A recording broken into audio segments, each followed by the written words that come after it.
네, 하나님의 말씀 대언하겠습니다. 오늘 말씀은 제대로 사는 자의 기도라는 제목으로 하나님의 말씀을 대언하도록 하겠습니다.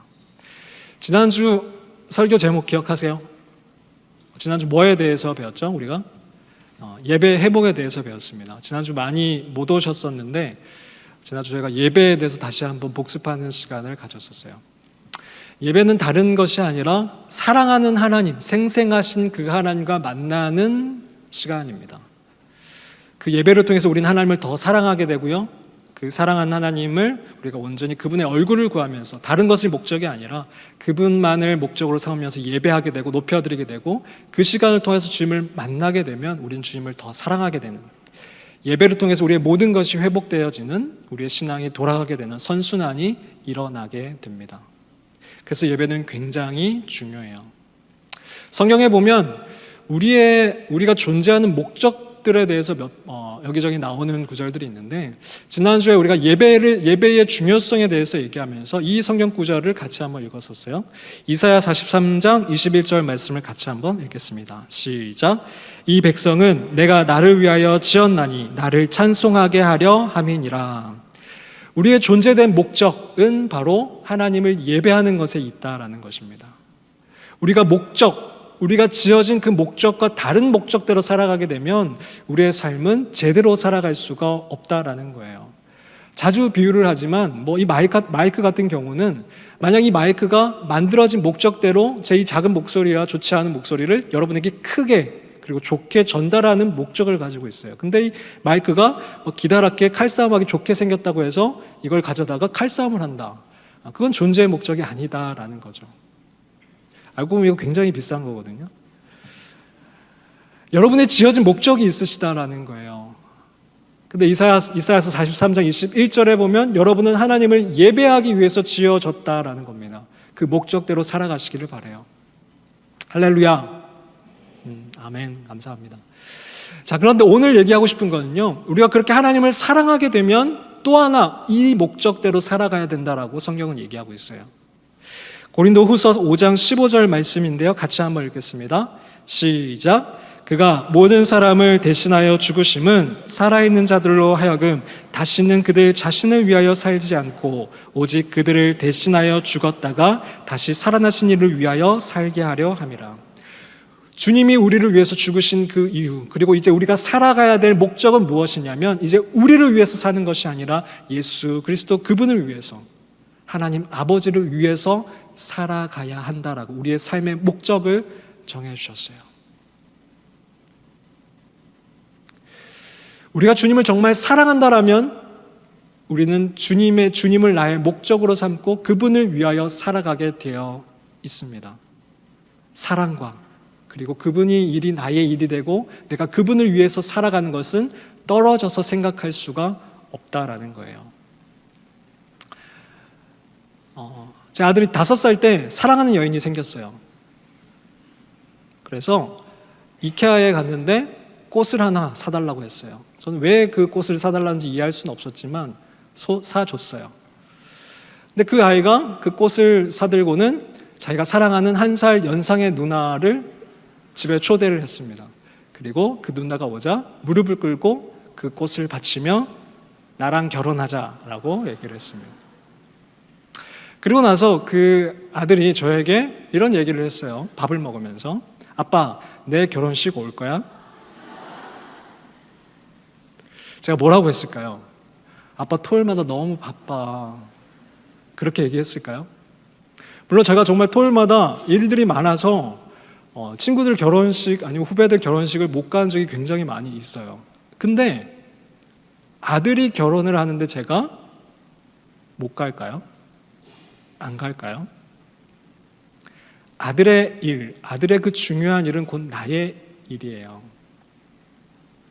물론 그 하얼이의 사랑은 움직이더라고요. 지금은 그 연상의 누나는 유학을 갔어요. 아버지 따라서 유학을 독일로 갔고, 지금 다른 동갑의 여인과 결혼하겠다고 또 얘기를 하고 있는데, 어쨌든 사랑하면 그 사람의 일이 나의 일이 되는 거예요. 사랑하지 않으면 그 사람이 무슨 일을 하든 어떤 아픔을 겪든 나랑 상관은 없어요.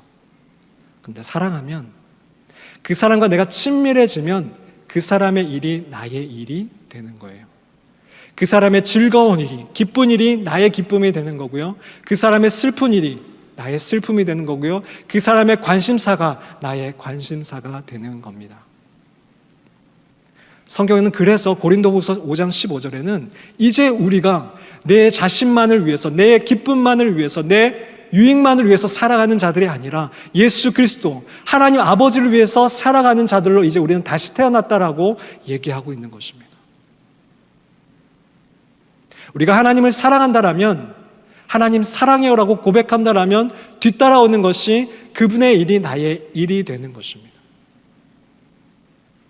우리는 하나님의 동력자가 되어가는 것이에요. 우리가 하나님을 사랑한다고 하면서 그분의 일, 그분의 관심이 나와 전혀 상관이 없다라면 우리는 첫 번째, 그 하나님을 정말 사랑하고 있는지를 점검해 보아야 합니다.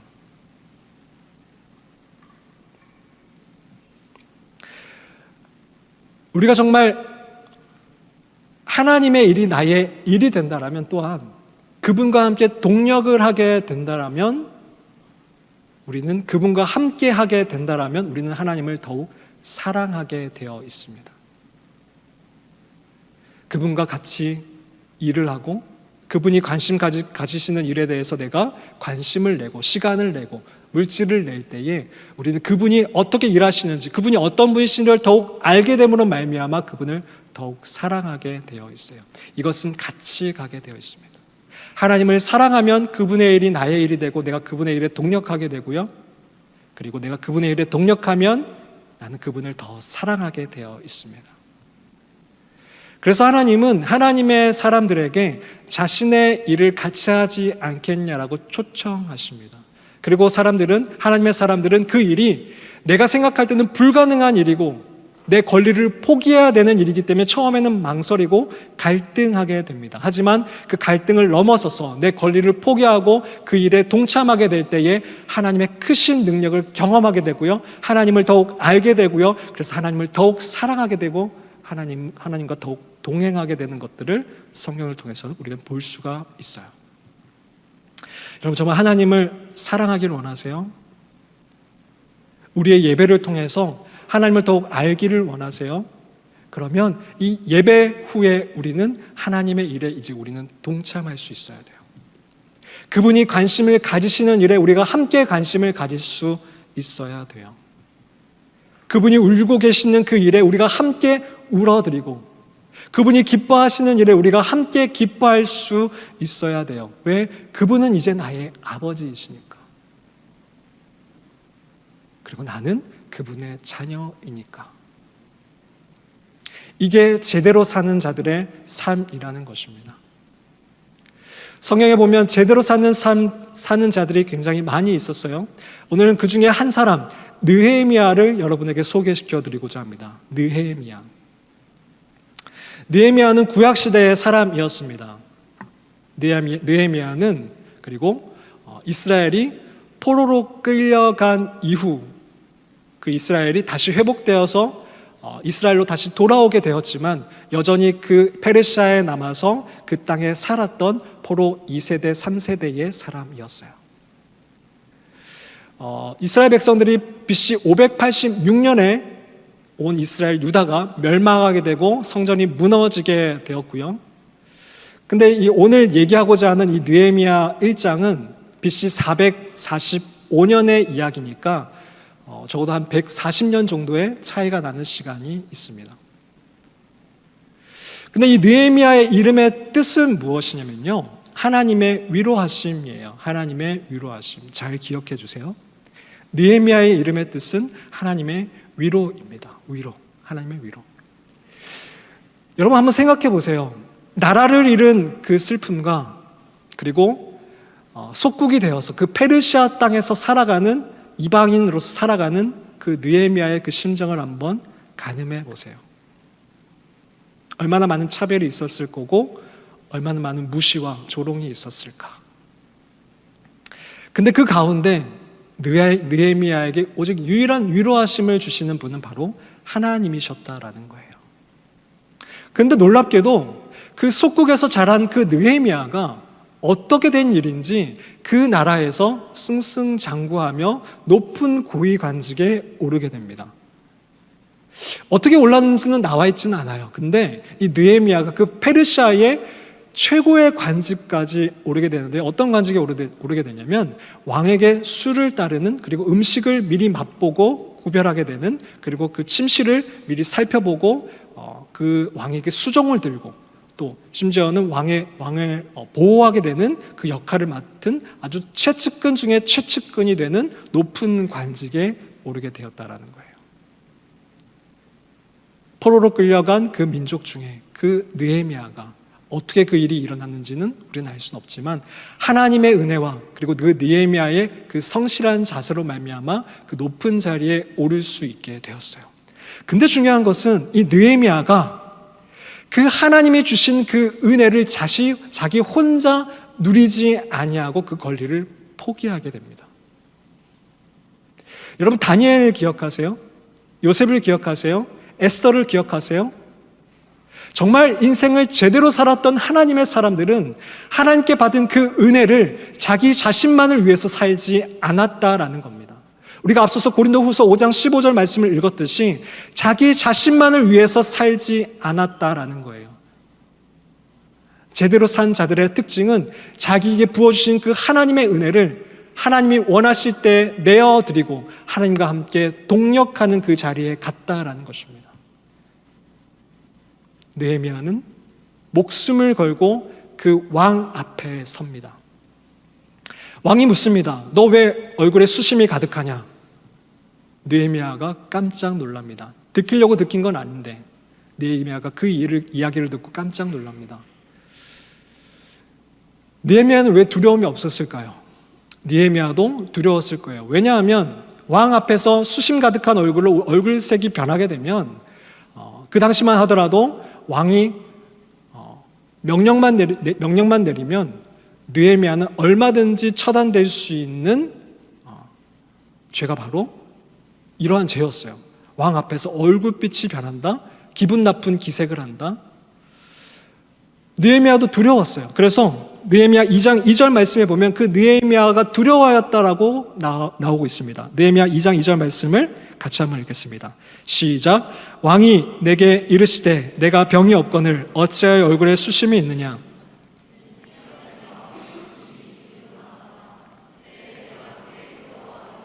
느헤미야도 두려웠어요.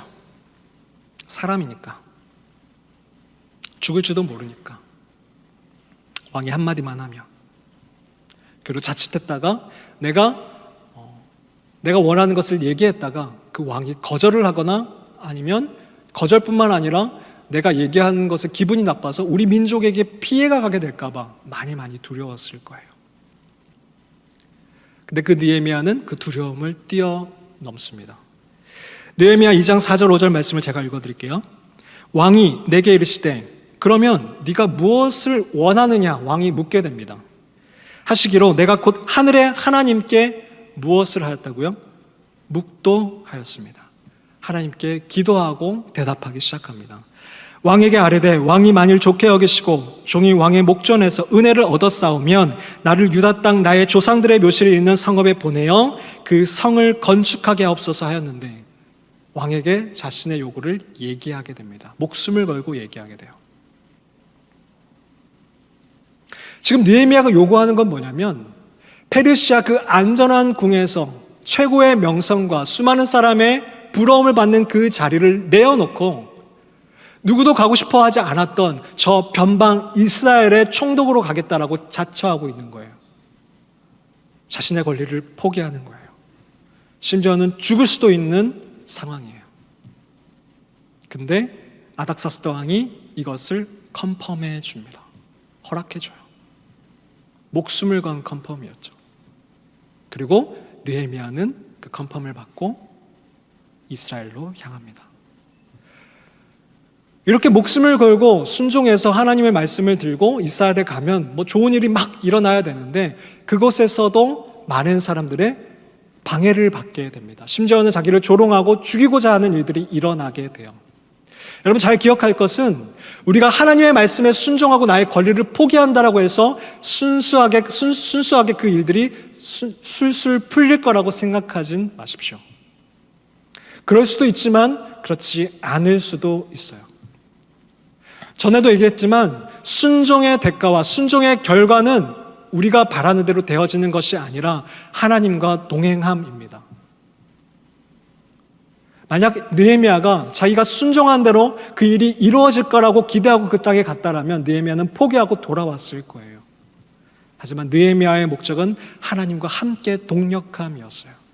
그래서 그 방해와 그 죽음에 대한 위협을 뛰어넘습니다. 그리고 기꺼이 그 이스라엘의 성벽을 52일 만에 쌓아 올립니다.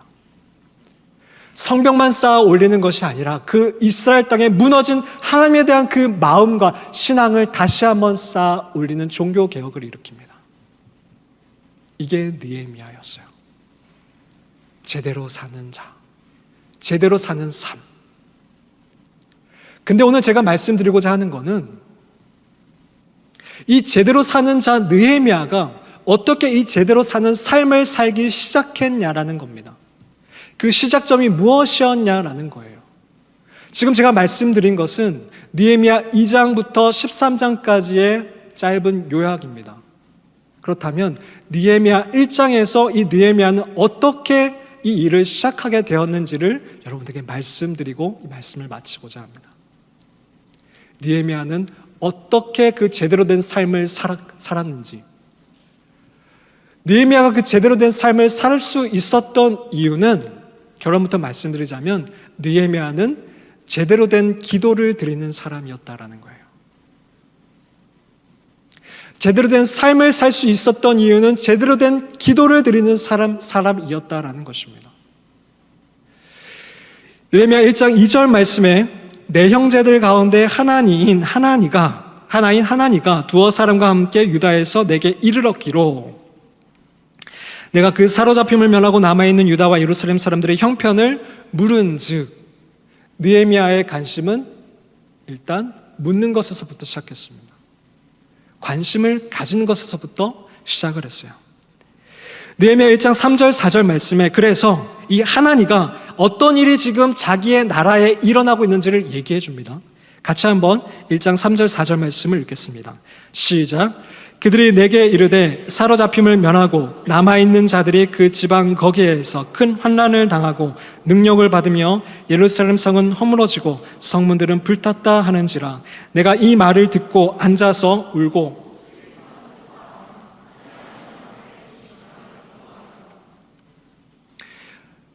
자기의 나라가, 자기의 백성들이 능욕당하고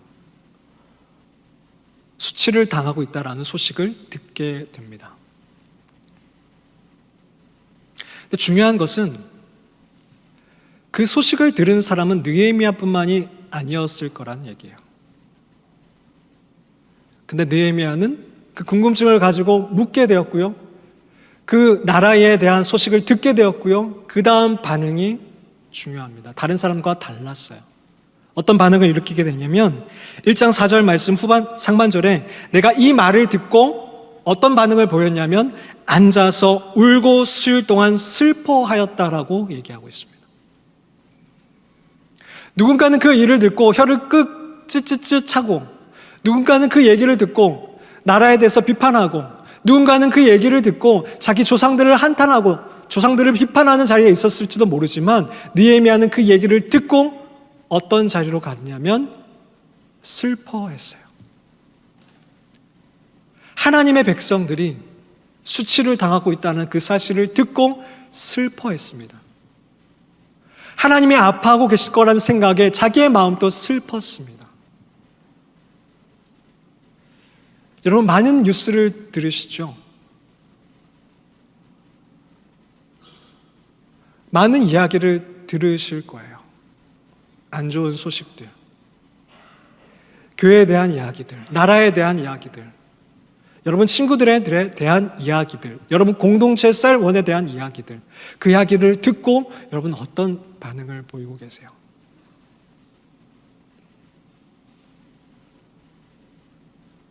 느헤미야는 듣고 그 일을 자기의 일처럼 여기고 울기 시작합니다.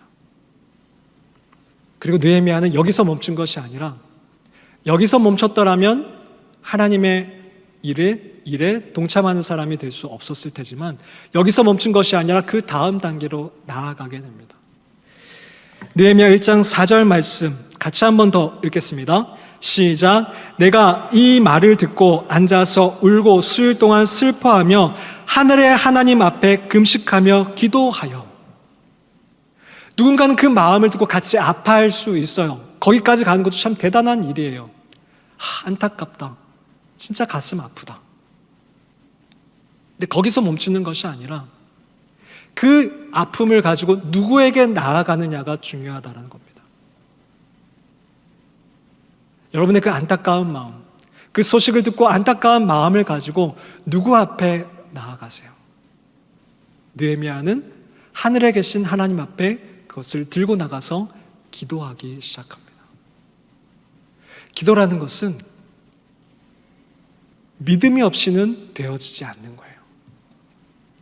내가 기도하는, 내가 이야기하는 그 대상이 이 문제를 풀어주실 수 있는 전능하신 분이라는 믿음 없이는 그 기도가 나오지 않아요. 여러분, 어떤 소식을 듣고 아유 안타까워, 거기에서 머무신다면 여러분 지금 하나님의 전능하심을 믿지 못하고 있는 것이라고 볼 수 있는 겁니다.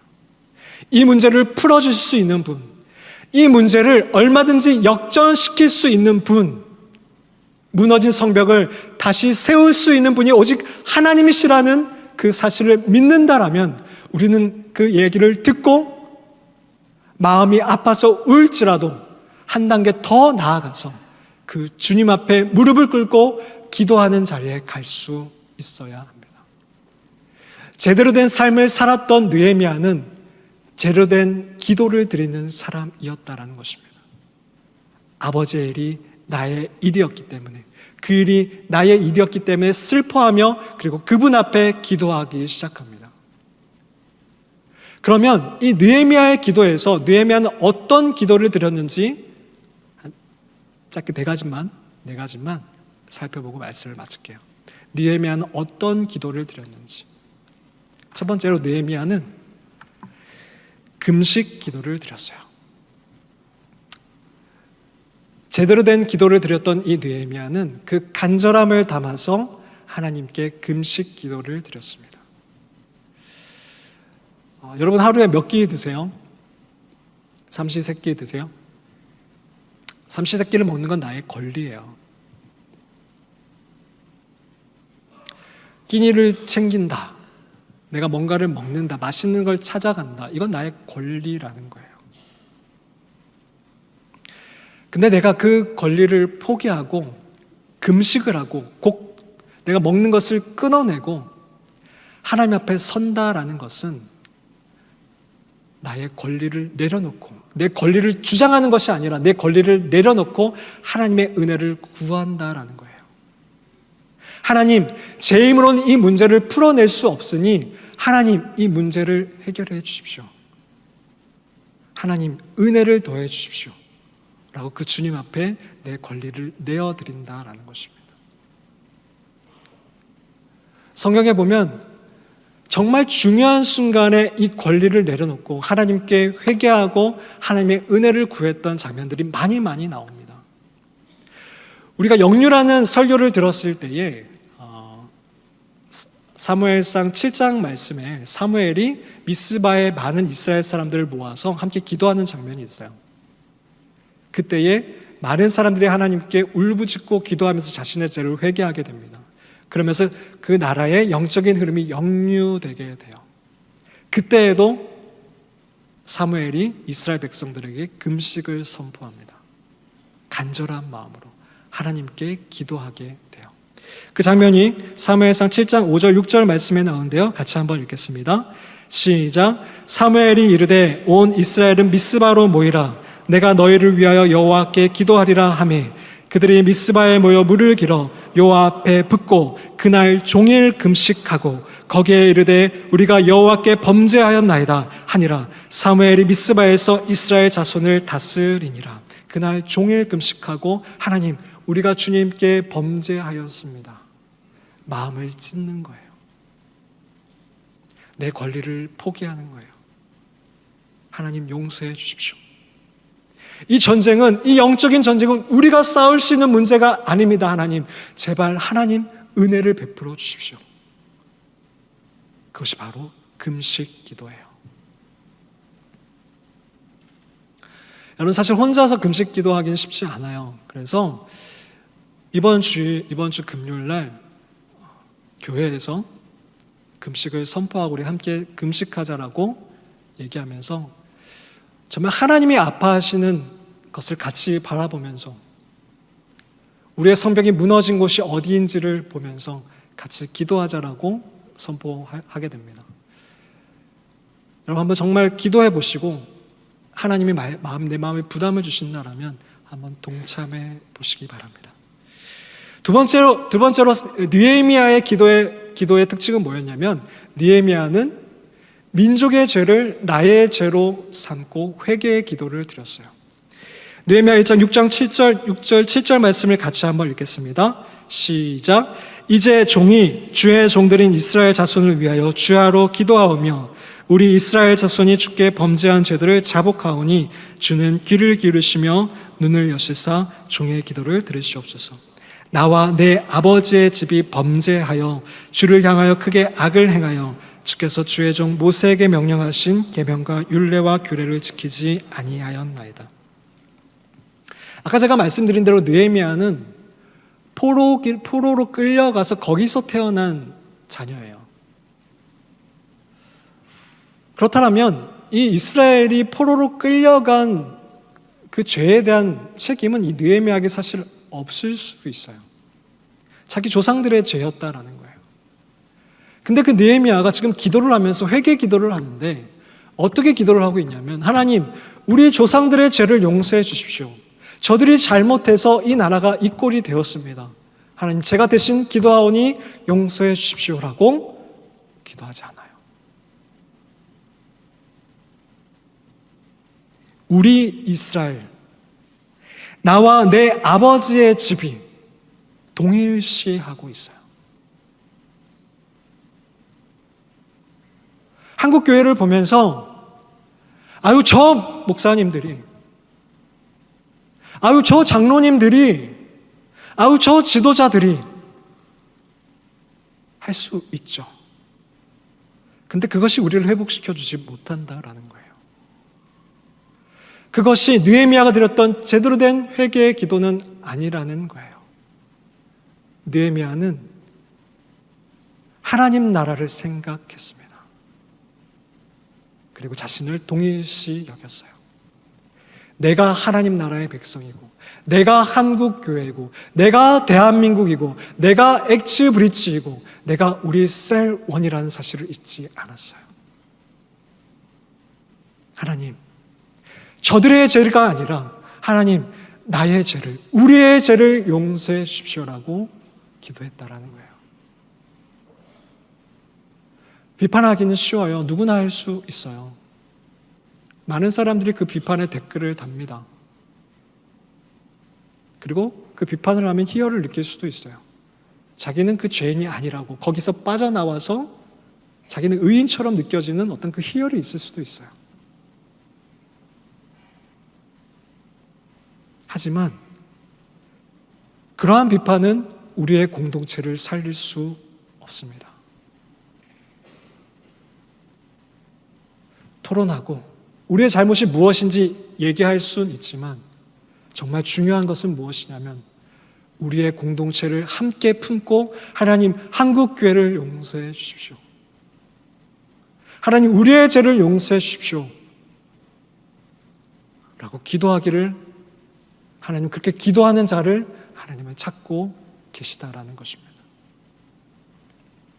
또 한 가지 중요한 것은 느헤미야는 하나님의 말씀을 붙잡고 기도하였습니다. 자기의 뜻이 이 나라 가운데 이루어지기를 기도한 것이 아니라 자기가 생각하는 그 이념대로, 자기가 생각하는 뜻대로 이 나라가 흘러가기를 기도한 것이 아니라 하나님의 뜻이, 하나님의 말씀대로 이 나라가 이루어져 가기를 기도하였습니다. 이 나라가 회복되어져 가기를, 그 하나님의 뜻이 이 땅 가운데 이루어지기를 기도하였다라는 거예요. 그래서 느헤미야는 1장 8절 9절 말씀에 하나님의 약속을 붙잡고 기도합니다. 한참 전에 모세에게 주셨던 그 하나님의 약속을 붙잡고 느헤미야는 기도하기 시작해요. 신명기 30장 2절 4절 말씀을 붙잡고 느헤미야는 이렇게 기도합니다. 느헤미야 1장 8절에서 9절 말씀을 같이 한번 읽겠습니다. 시작. 옛적에 주께서 주의 종 모세에게 명령하여 이르시되 만일 너희가 범죄하면 내가 너희를 여러 나라 가운데 흩을 것이요 만일 내게로 돌아와 내 계명을 지켜 행하면 너희 쫓긴 자가 하늘 끝에 있을지라도 내가 거기서부터 그들을 모아 내 이름을 두려고 택한 곳에 돌아오게 하리라 하신 말씀을 이제 청하건대 기억하옵소서. 하나님 그렇게 약속하였지 않습니까? 하나님 그 말씀을 기억하여 주시옵소서. 하나님, 우리가 하나님께로 돌아가면, 우리의 마음을 찢고 회개하면 우리가 어디에 있을지라도, 하늘 가에 있을지라도 우리를 끄집어서 돌아오게 하실 거라고 약속하지 않으셨습니까? 하나님의 그 약속을 붙잡고 기도합니다. 신명기 30장의 그 말씀을 붙잡고. 여러분, 우리가 중보 기도를 할 때에도, 나라를 위해서 기도할 때에도, 교회를 위해서 기도할 때에도 내 뜻이 관철되기를 위해서 기도하지 마십시오. 가족을 위해서 기도할 때도, 아버지를 위해서 기도할 때도 아버지가 이렇게 변해서 나에게 이렇게 이익을 주기 바랍니다라고 기도하지 마십시오. 하나님의 뜻이 우리 아버지에게, 하나님의 뜻이 우리 가족에게, 하나님의 뜻이 우리 교회에게, 우리 나라에게 이루어지기를 기도하십시오. 그게 최선입니다. 하나님의 약속을 붙잡고 기도하십시오. 첫 번째는 뭐였죠? 금식하였어요. 금식은 하나의 자기의 마음을 찢고 내 권리를 포기하며 겸손히 주님 앞에 엎드리는 표현이옵니다. 그리고 두 번째는 뭐였죠? 회개하였는데 민족의 죄와 그 교회의 죄와 모든 죄를 나와 동일시 여기며 내가 그 중간에 서서 중보 기도하였어요. 세 번째는 하나님의 약속을 붙잡고 기도하였어요. 마지막 네 번째는 뭐냐면요, 느헤미야 1장 11절 말씀을 듣고 제가 읽고 설명을 해드리겠습니다. 느헤미야 1장 11절 말씀을 같이 한번 읽읍시다. 시작. 주여 구하오니 귀를 기울이사 종의 기도와 주의 이름을 경외하기를 기뻐하는 종들의 기도를 들으시고 오늘 종이 형통하여 이 사람들 앞에서 은혜를 입게 하옵소서 하였나니 그때 내가 왕의 술관원이 되었느니라. 자, 자신이 형통하기를 기도합니다. 자신이 은혜를 입기를 기도해요. 뭔가 이상하죠. 뭔가 자기의 손을 구하는 것 같아요. 자기의 형통, 자기가 은혜를 받기 원하는 것. 근데 목적이 달라요. 자기가 살기 위해서 은혜를 구하고 자기가 살기 위해서 형통함을 구하는 것이 아니라 나라를 살리기 위해서 하나님 제가 은혜를 얻게 해주십시오. 나라를 살리기 위해서 하나님 제가 형통하게 해주십시오 라고 기도하는 거예요. 목적이 달랐어요. 여러분, 하나님께 이렇게 기도하십시오. 하나님, 제가 이 나라에 허물어가지는 그 성벽을 세우기 위해서 하나님 저에게 지혜를 주십시오. 하나님, 이 나라에 허물어가는 그 성벽을 다시 쌓기 위해서 하나님 저에게 달란트를 주시고 비전을 보여주시고 하나님 재능을 주십시오 라고 기도하십시오. 목적이 다른 거예요. 내 뜻이 관철되고 나를 위해서 형통하게 해주십시오. 나 잘 먹고 잘 살게 해주십시오. 비전을 보여주십시오 라고 기도하는 것이 아니었어요. 하나님 나라와 그의 의를 위해서 하나님 제가 은혜를 얻기 원합니다 라고 기도했어요. 그리고 하나님은 그 기도를 들어주셨습니다. 여러분, 열심히 공부하세요. 열심히 실력을 쌓으십시오. 그리고 기도하십시오. 하나님, 제가 이 실력이 정말 하나님의 은혜로 더욱 일취월장하게 해주십시오. 제가 남들보다 뒤처지지 아니하도록 하나님 저에게 재능을 허락하여 주십시오. 그래서 제가 하나님 교육계에 들어가서 사회 어디에 어느 각계 영역에 들어가서 정치계나 문화계나 어디 영역 그곳에 들어가서 하나님이 주시는 그 재능으로 말미암아 그곳에서 무너지는, 하나님의 가치관이 무너지는 그곳에 들어가서 하나님의 가치관을 세울 수 있도록 주님 도와주십시오 라고 기도하십시오. 이번 주에 어떤 지체의 얘기를 들었어요. 연예계에 들어가고 싶대요. 근데 다른 사람과 같지 않게 하나님의 그 가치관대로 살아가고 싶다라고, 타협하지 않고 그 연예계에 들어가서 다른 사람과 타협하지 아니하고 그 하나님의 가치관대로 그곳에서 일하고 싶다고, 그런 거예요. 여러분 기도하세요. 그리고 공부하세요. 그리고 실력을 쌓으세요. 하나님 나라를 위해서, 무너져가는 저 성벽을 쌓기 위해서 기도하세요. 하나님, 제 실력이 너무 부족하지만 하나님의 은혜를 더해 주십시오. 그래서 하나님 나라를 위해서 하나님 저희가 쓰임 받을 수 있도록, 제대로 살아갈 수 있도록 주님 도와주십시오.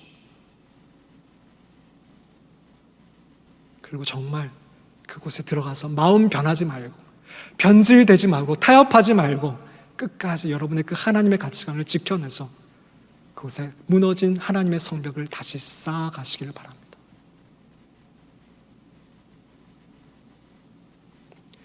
제대로 살았던 사람들은 제대로 된 기도를 드렸던 사람들입니다. 다니엘이 그랬고요, 에스더가 그랬습니다. 성경 곳곳에서 하나님의 나라를 위해서 살았던 자들은 기도하기를 쉬지 않았습니다. 예배 드리기를 소홀히 하지 않았어요. 그리고 그 예배를 통해서 그냥 그 예배로 멈춰버린 것이 아니라, 그 기도로 끝난 것이 아니라 그 기도를 통해서 행동으로 옮겨졌습니다. 느헤미야를 보십시오. 그 기도로 1장에서 멈춰진 것이 아니라 2장으로 옮겨갔습니다. 목숨을 걸고 왕 앞에 서서 목숨을 걸고 나를 보내주십시오라고 얘기했습니다. 그리고 실제로 그 나라에 가서 목숨을 걸고 그 많은 방해를 받으면서 그것을 뚫고 나갔습니다. 그리고 무너진 성벽을 세웠고요, 무너진 신앙의 기초를 다시 쌓았습니다. 말씀을 마무리하겠습니다. 느헤미야는 자신에게 주어진 권리를 하나님을 위해서 포기하였습니다. 그는 하나님과 함께 울었고 하나님의 백성들을 위해서 무릎을 꿇고 곡기를, 식량을, 밥을 끊었습니다. 이방 땅에서 태어나 정체성이 흔들리고 외로웠을 느헤미야에게 유일한 위로자이었을 하나님. 느헤미야는 그 위로를 잊어버리지 않았습니다. 그리고 그가 그 은혜를 입고 나서도 그 하나님의 사랑에 응답하고자 합니다. 그래서 하나님의 위로라는 그 이름을 가진 느헤미야는, 하나님께 위로를 받았던 그 느헤미야는 이제 하나님을 위로하게 됩니다. 하나님의 백성들을 위로하게 됩니다. 안전한 페르시아 캐슬, 페르시아 궁전 안에서 이전 세대들을 비난하며 살아도 되었을 텐데 거기에 멈춰 있지 않았습니다. 기도하지 않은 것이 나의 죄며 말씀대로 살아내지 못한 것이 나의 죄라고, 우리의 죄라고 기도하며 하나님께 수위를 울며 금식하고 기도합니다. 그 기도는 곧 그의 비전이 되었고 그의 행동이 되었습니다. 느헤미야는 빼앗기고 패하고 짓밟히는 것이 익숙해진 그 나라에 무너진 성벽을 다시 쌓아 올리기 위해서 신앙의 순수성과 거룩성의 성벽을 재건하기 위해서 목숨을 겁니다. 그는 정말 제대로 살았던 자였습니다. 이 느헤미야가 오늘 우리들을 보며 무슨 말을 하게 될까요? 그의 나라와 의는 누군가의 이야기이며 그저 나의 왕국과 나의 편안함이 우선인, 나만을 위해 하나님께 더 많은 권리를 요구하고 가지고 있는 권리를 절대 빼앗기지 않고 손만 대도 불편해하는 우리에게 오늘 느헤미야는 무엇이라 이야기하고 있을까요? 너는 지금 이 땅을 바라보시는 그 하나님의 눈물이 보이지 않느냐고, 너희 아버지 하나님의 그 흐느낌이 들리지 않느냐고, 그리고 너는 지금 무엇을 위해서 울고 있느냐고.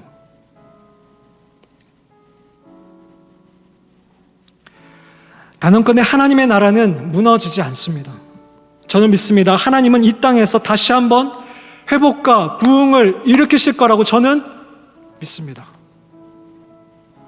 그리고 그 일에 동참할 동력자들을 찾고 계시다라고 저는 믿습니다. 성벽을 재건할 자들을 모으고 계십니다. 그분은 오늘도 쉬지 않고 일하십니다. 단 한 명이라도 덜 잃어버리기 위해서, 살리기 위해서 일하고 계십니다. 그러나 내가 그 초청을 외면하면 하나님은 다른 데로 말미암아 어떻게든 그 일을 이루어 가실 것입니다. 감히 저는 그 일에 동참하겠다라고 다짐합니다. 느헤미야는 비교도 안 되는 저의 권리이지만 그분께 내어드리겠다라고 이 설교를 준비하며 나의 권리를 포기하였습니다. 그리고 교회와 나라와 청년들을 위해서 같이 울어드리겠다라고 하나님과 약속하였습니다. 가라는 곳에서 어디서든 일할 것이라고 결단하였습니다. 정말이지 저는 하나님 제대로 한번 살아보고 싶다라고 그분께 울부짖어 보았습니다. 여러분은 어떻게 하시겠습니까? 안전한 궁 안에 머물러 계시겠습니까? 아니면 그 안전한 궁 안으로 들어가기 위해서 발버둥만 치시겠습니까?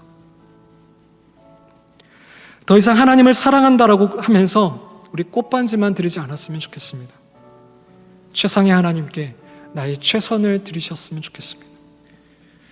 누가 이 시대의 느헤미야가 되시겠습니까?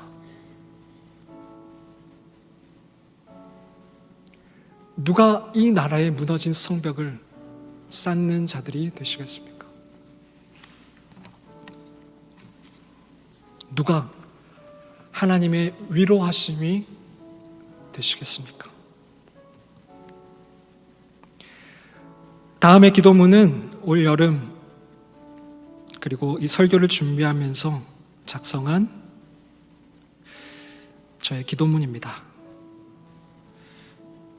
마음을 같이 하며 이 기도문을 같이 한번 읽으면서 우리 하나님께 기도드렸으면 좋겠습니다. 같이 한번 읽을게요. 기도하는 마음으로 시작. 하나님 아버지, 이 땅의 거룩함이 바닥에 떨어졌습니다. 어른들을 비롯하여 청년들과 어린 청소년에 이르기까지 음란함에 빠져 허우적거리고 있습니다. 마약과 약물이 독버섯처럼 번져가고 있습니다.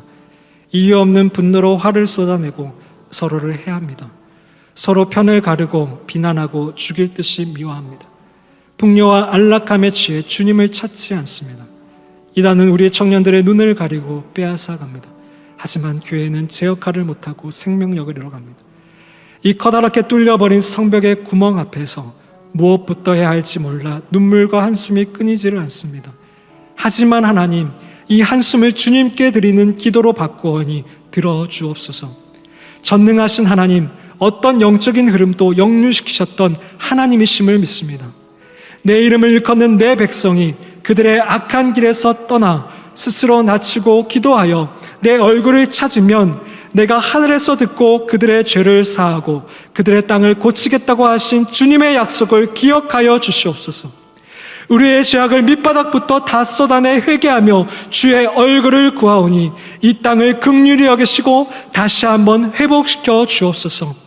TV, 영화, 인터넷 방송 등의 문화가 정결해지고 정치, 경제, 문화, 교육, 체육, 과학, 법조계 등 하나님의 가치관으로 선한 영향력을 끼치는 젊은이들이 준비되고 세워지게 하옵소서. 그들이 자신의 권리가 아닌 하나님을 위하여 일하게 하옵소서. 우리 청년들이 하나님의 얼굴을 구하며 정직함과 거룩함을 최고의 가치로 여기고 빼앗기지 않게 하옵소서. 적당히 살아가는 자들이 아니라 제대로 살아가는 자들로 그리스도의 강한 군사로 일어나게 하옵소서. 예배가 회복되고 교회가 회복되고 나라의 거룩함이 회복되게 하옵소서. 그리하여 우리 다음 세대들은 더 이상 회복을 부르짖지 않아도 되는 세대 되게 하옵소서. 주여 속히 일하여 주옵소서. 주여 우리에게 놀라운 일을 보여주시옵소서.